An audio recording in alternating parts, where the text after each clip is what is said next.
Dia punya pistol, tapi tidak punya peluru.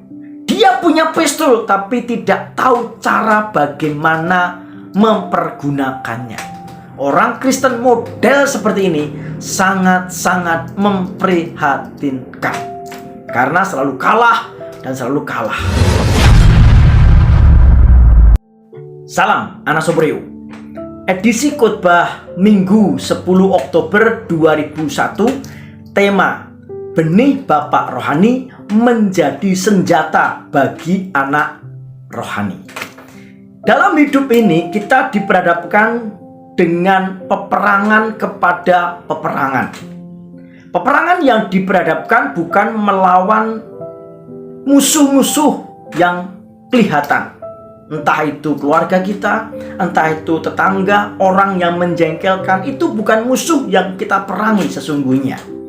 Peperangan sesungguhnya adalah melawan roh-roh jahat di udara.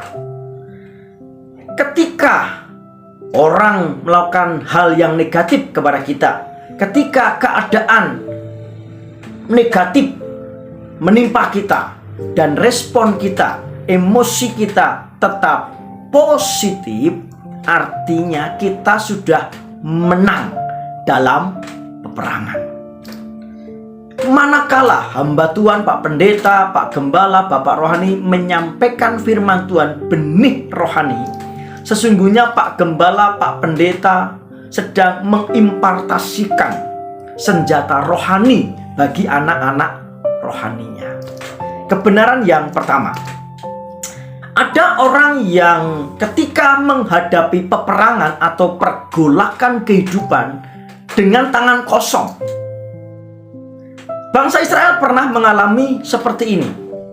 Ketika itu bangsa Israel melawan bangsa Filistin. Mereka mengalami kekalahan yang amat sangat besar. Bahkan 3.000 pasukan gugur mati saat itu. Mengapa? Karena waktu itu tidak ada firman dan penglihatan pun jarang.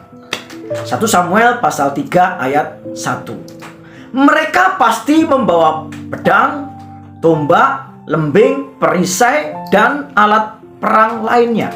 Tetapi mereka tidak membawa firman yang menjadi senjata rohani sesungguhnya. Oleh sebab itu mereka mengalami kekalahan. Pastikan dalam hidup ini, dalam peperangan ini, jangan dengan tangan kosong.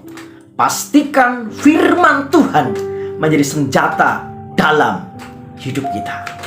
Kebenaran yang kedua, menghadapi pergolakan peperangan hidup dengan senjata.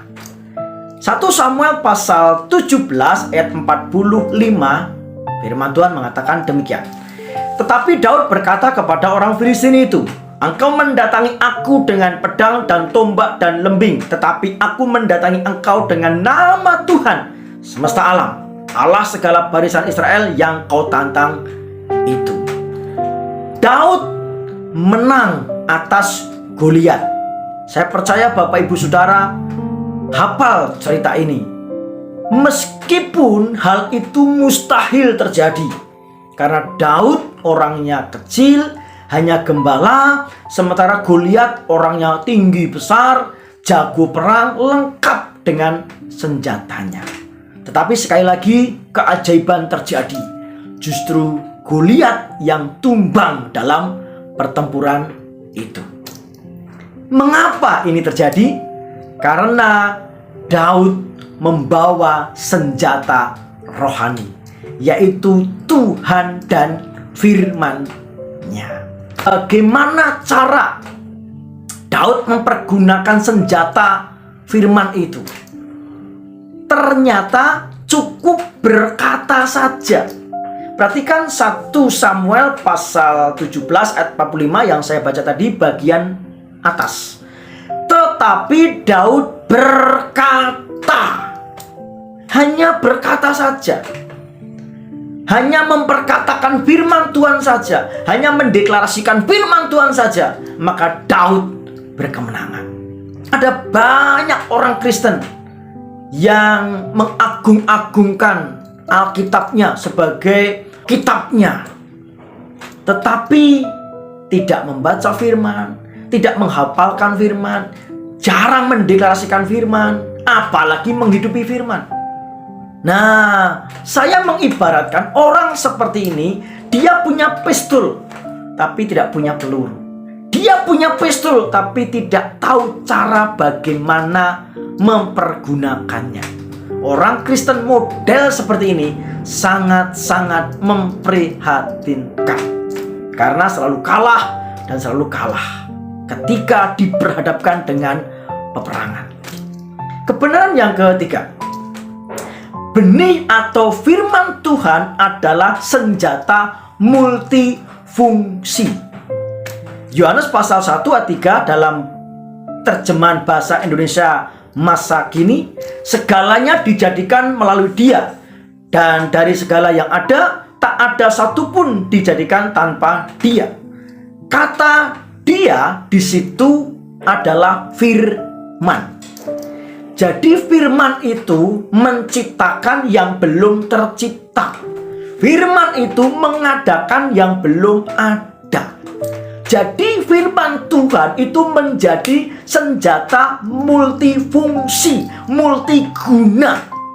Ketika kita sakit, firman Tuhan menjadi jawaban, senjata untuk menyembuhkan. Ketika kita kekurangan, firman Tuhan menjadi senjata untuk kita mendapatkan kepenuhan berkat dalam Tuhan. Ketika kita menghadapi tantangan, kesulitan, peperangan, firman Tuhan menjadi senjata untuk kita tampil menjadi pemenang. Oleh sebab itu, jangan hanya menjadi orang Kristen, tapi pastikan firman itu menjadi kehidupan kita. Firman itu menjadi gaya hidup kita, sehingga manakala kita memperkatakan firman, maka apa yang kita katakan terjadi. Dalam nama Yesus, hari ini aku mendeklarasikan Roh Kudus terus bekerja atas kita, sehingga kita menghidupi firman. Dengan menghidupi firman, perkataan kita menjadi perkataan yang berkuasa, menciptakan yang belum tercipta, mengadakan yang belum ada. Terjadilah dalam nama Yesus. Haleluya.